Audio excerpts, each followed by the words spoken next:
4 जानेवारी 2025 रोजी काकडबाग मोरेमळा येथील विकास देवरे यांच्या घरास देवघरातील दिव्यामुळे आग लागल्याने काही काळ परिसरात भीतीचे वातावरण निर्माण झाले होते.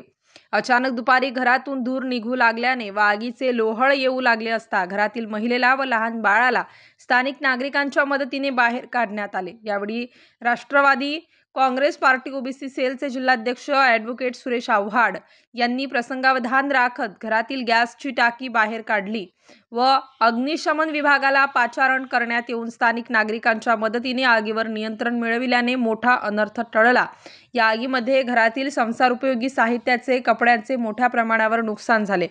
वेळेत मदत झाल्याने नागरिकांनी ॲडव्होकेट सुरेश आव्हाड व अग्निशमन विभागाच्या कर्मचाऱ्यांचे आभार मानले.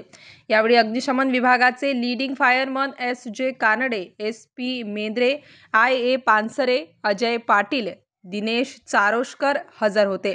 स्टार न्यूजसाठी मोहसिन पठाण, नाशिक.